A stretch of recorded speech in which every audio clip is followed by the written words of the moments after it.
Hello, welcome to the Mark Janard Show, the cybersecurity show. In this video, I'm going to show you step by step how to connect to Wi-Fi, any Wi-Fi, without a password. So without further ado, let's get right into it. We're going dark.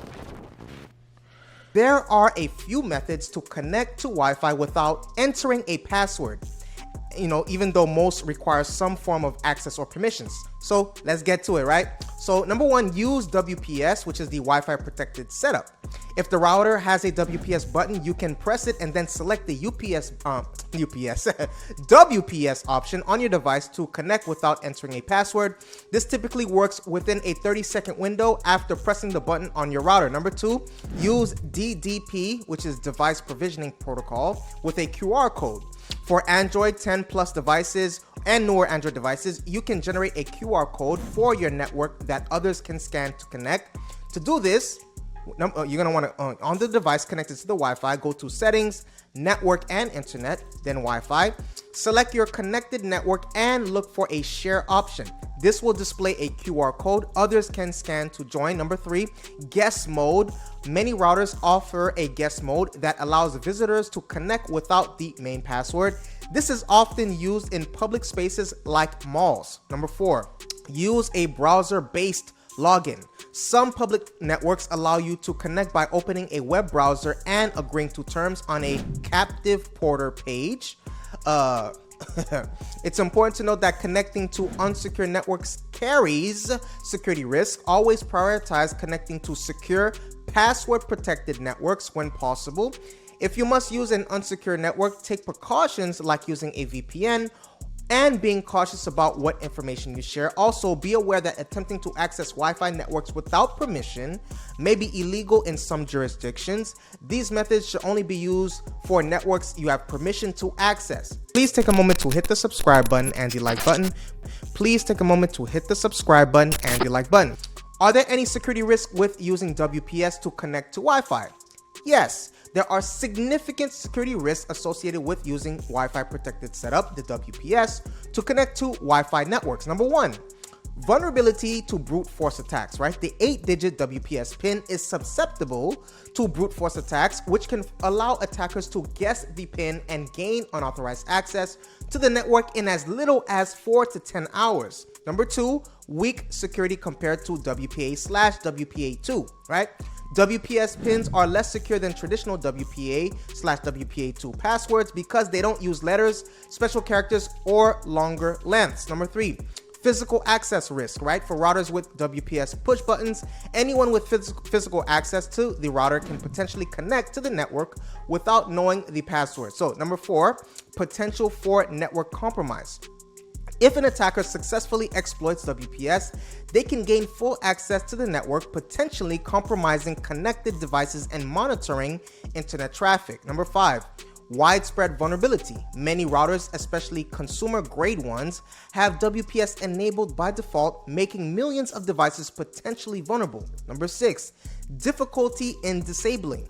Some routers, right, don't fully disable WPS even when the setting is turned off, leaving the network exposed. So, due to many of these cybersecurity risks, right, experts generally recommend disabling WPS on routers and using strong WPA2 or WPA3 passwords instead. If you must use WPS, it's advisable to use the push button method rather than the pin method, and only when absolutely necessary. Okay, so how can you disable WPS on your router? So, because again, there's security risk, right? To disable WPS on your router, follow these steps. Number one, access your router's admin interface. Open a web browser and enter your router's IP address, which is usually 192.168.0.1 or 192.168.1.1, right? Log in with your admin username and password. Number two, navigate to the WPS settings. Look for wireless settings, advanced setup, or WPS settings in the menu options. The exact location may vary depending on your router module or model, whatever you want to call it. Number three, disable WPS. So look for an option to disable WPS entirely or disable the WPS pin method.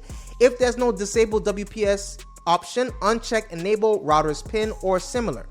4, save your changes, right? Click apply or save to confirm the new settings. For specific router brands, you have the TP link.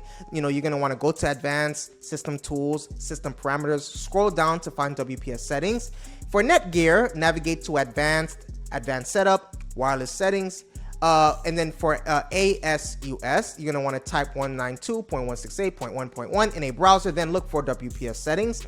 If you can't find the WPS settings, consult your router's user manual or the manufacturer's support website for model-specific instructions. Remember, disabling WPS may make it slightly less convenient to connect new devices to your network, but it significantly improves your network security by closing a potential vulnerability or risk, right? Now, is it possible to re-enable WPS if you change your mind later? So yes, it is generally possible to re-enable WPS if you change your mind later. Here's what you need to know. Number one, reversible process. Disabling WPS is not a permanent action. You can typically re-enable it through your router's admin interface using the same steps you use to disable it. Number two, access router settings. To re-enable WPS, you'll need to log into your router's admin interface again, usually by entering the router's IP address in a web browser. Number three, navigate to WPS settings. Look for the WPS options in the wireless or security settings section of your router's interface, right? Number four, enable WPS. There should be an option to turn WPS back on. This might be a simple toggle switch or checkbox. Number five, save changes after enabling WPS. Make sure to save your new settings. Number six, router specific instructions. The exact steps may vary depending on your router's make and model. Consult your router's manual or the manufacturer's website to specific instructions if needed. So it's important to note that while you can re-enable WPS, cybersecurity experts generally recommend keeping it disabled due to its security vulnerabilities. So if you do decide to re-enable WPS, consider using only the push button mode rather than the pin method, as it's somewhat more secure. Remember, if you've forgotten how to access your router settings or need more detailed instructions, you can usually find this information in your router's user manual or on the manufacturer's support website. So that's what I have for you today, guys. Please take a moment to hit that subscribe button and like button. Once again, please take a moment right now to hit that subscribe button and like button, hit that notification bell, also share this content so we can have this conversation at a global scale. Did I say something that you feel was inaccurate, a better way, or my ways that I did was trash? It was straight up trash. I should have did better. Please let me know in the comment section below and we can have that conversation. I appreciate your viewership. Stay safe and see you on the next video.